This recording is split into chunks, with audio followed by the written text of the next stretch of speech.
साथियों नमस्कार, मैं शंभुनाथ मंडल पुनः अपने YouTube channel quick education hub में आपका स्वागत करता हूं। जैसा कि आप सभी को मालूम है कि दीक्षा ऐप पर जो निष्ठा एवं दीक्षा का ट्रेनिंग चल रहा है उसमें दीक्षा के मॉड्यूल को पुनः जारी कर दिया गया था। अब निष्ठा के मॉड्यूल को भी जारी किया गया है। तो इसमें आप यदि कोर्स में भाग लेने से चुके थे तो आप पुनः इसमें कोर्स में भाग लें और अपने कोर्स को सफलतापूर्वक पूरा करें। इसी के तहत मैं निष्ठा के आज मॉड्यूल 1 का जो समावेश शिक्षा का मॉड्यूल है उसे मैं जारी कर रहा हूं। इसके प्रश्नोत्तर को आप देखें और अपने डायरी में अवश्य नोट कर लें ताकि आने वाले परीक्षा में आप अच्छे से अच्छे स्कोर को प्राप्त कर सकें। तो यदि अभी तक मेरे चैनल पर नए हैं तो सब्सक्राइब करें और बगल के बेल आइकन को भी क्लिक करें जिससे मेरे हर नए वीडियो का नोटिफिकेशन आपके मोबाइल पर तुरंत आ सके। आप मेरे इस वीडियो को फेसबुक, ट्विटर एवं मेरे ब्लॉगर पेज पर भी देख सकते हैं। तो इस तरह चले आज के इस निष्ठा के मॉड्यूल 1 के पहले वीडियो की ओर। तो निष्ठा के इस प्रश्नोत्तरी में जो सबसे पहला क्वेश्चन है वह है समान विकलांगता वाले 2 बच्चे। अब इस कथन को पूरा करने के लिए 4 ऑप्शन दिए हुए हैं। पहला ऑप्शन है कक्षा में शिक्षक द्वारा विभिन्न हस्तक्षेप की आवश्यकता हो सकती है, सभी। तीसरा ऑप्शन है हमेशा कक्षा में शिक्षक द्वारा समान हस्तक्षेप की आवश्यकता होगी। और आखिरी ऑप्शन है कक्षा में शिक्षक द्वारा किसी भी हस्तक्षेप की आवश्यकता नहीं होगी। तो इसमें जो सबसे सटीक ऑप्शन है वह आपका 1 नंबर है, कक्षा में शिक्षक द्वारा विभिन्न हस्तक्षेप की आवश्यकता हो सकती है। इस प्रश्न का उत्तर 1 नंबर पर टिक करें और आगे बढ़ें। अगला प्रश्न होगा भारत में शिक्षा पर पहली और दूसरी राष्ट्र नीति को किन वर्षों में तैयार किया गया था। पहला ऑप्शन है 1968 और 1986। दूसरा ऑप्शन है 1967 और 1989। तीसरा ऑप्शन है 1986 और 2019 और आखिरी ऑप्शन है 1966 और 1992। तो इसमें जो सबसे सटीक ऑप्शन है वो आपका है 1968 और 1986। इस ऑप्शन पर आप क्लिक करें और आगे बढ़ें। अगला प्रश्न है समावेशी शिक्षा को बढ़ावा देने के लिए निम्नलिखित में से कौन सा महत्वपूर्ण नहीं है। शिक्षक की सामाजिक आर्थिक स्थिति, शिक्षक का सकारात्मक और निष्पक्ष रवैया, सभी। और आखिरी ऑप्शन है शिक्षक का विश्वास कि सभी बच्चे एक साथ सीख सकते हैं। तो इसमें जो सबसे सटीक ऑप्शन है वह है शिक्षक की सामाजिक और आर्थिक स्थिति। यह समावेशी शिक्षा को बढ़ावा देने के लिए महत्वपूर्ण तथ्य नहीं है। तो इस ऑप्शन पर आप क्लिक करें और आगे बढ़ें।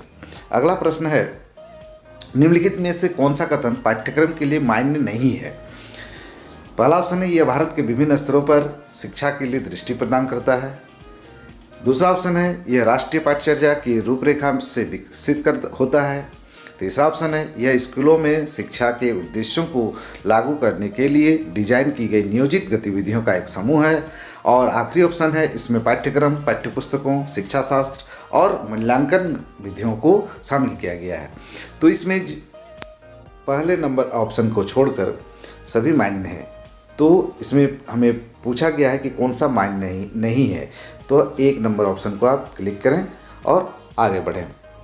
अगला प्रश्न है हमारे सामने बच्चों को निःशुल्क और अनिवार्य शिक्षा का अधिकार आरटीई अधिनियम कब अधिनियमित किया गया और कौन से वर्ष इसे लागू किया गया।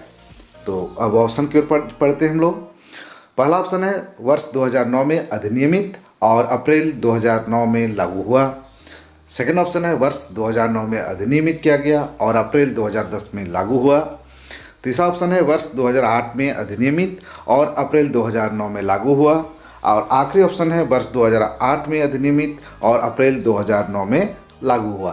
तो इसमें जो सबसे सटीक ऑप्शन है वो आपका है सेकंड नंबर, जो वर्ष 2009 में अधिनियमित किया गया और अप्रैल 2010 में लागू किया गया। इसे टिक करें और अगले प्रश्न की ओर बढ़ें। अगला प्रश्न है राम दृष्टिबाधित छात्र है, निम्नलिखित में से कौन सा उसके लिए अभिविन्यास और गतिशीलता प्रशिक्षण के लिए सबसे उपयोगी होगा। तो दृष्टिबाधित छात्र है, इसके लिए जो ऑप्शन होने चाहिए वह है स्कूल भवन में स्पर्श नक्शे। अगला ऑप्शन है सीखने की गतिविधि का मौखिक विवरण।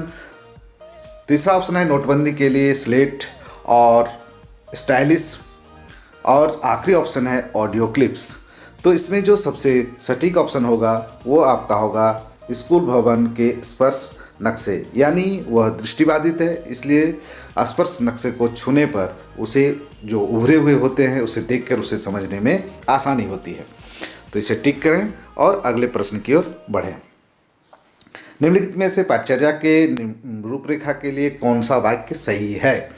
इसमें भी 4 ऑप्शन है, सभी ऑप्शन को पढ़ें। पहला ऑप्शन है सभी, सेकंड है यह पाठ्यक्रम और पाठ्यपुस्तकों में शामिल की जाने वाली सामग्री पर मार्गदर्शन प्रदान करता है। तीसरा ऑप्शन है एनसीईआरटी को एनसीएफ विकसित करने के लिए आदेश दिया गया है। और आखिरी ऑप्शन है यह शिक्षा पर राष्ट्रीय नीति में उल्लिखित सभी के अनुरूप शैक्षिक उद्देश्य प्रदान करता है। तो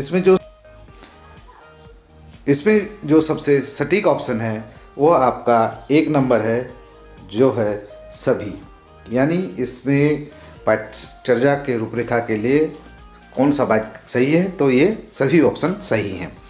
बढ़ते हैं अगले प्रश्न की ओर। अगला प्रश्न है इन सभी को छोड़कर यूडियल सिद्धांत है। तो यूडियल सिद्धांत को हम लोग कौन कौन से ऑप्शन को देखते हैं? अभिव्यक्ति के कई साधन, काम करने के कई साधन, व्यवहार प्रबंधन के कई साधन और प्रस्तुति के कई साधन। तो इसमें जो सबसे सटीक ऑप्शन है वह है आपका व्यवहार प्रबंधन के कई साधन। तो इसे क्लिक करें और अगले प्रश्न की ओर बढ़ें।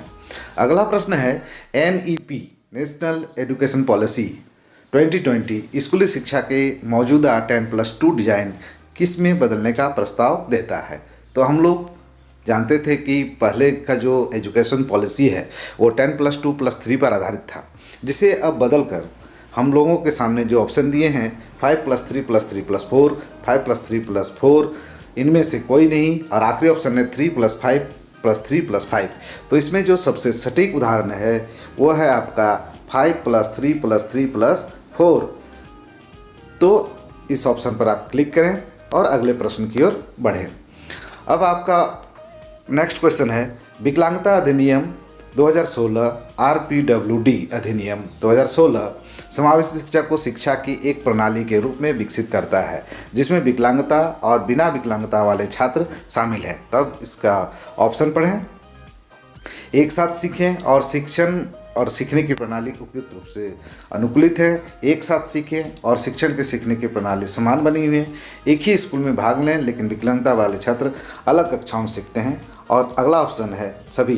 तो इनमें जो सबसे सटीक ऑप्शन है वो है पहला नंबर, एक साथ सीखें और शिक्षण और सीखने की प्रणाली उपयुक्त रूप से अनुकूलित है।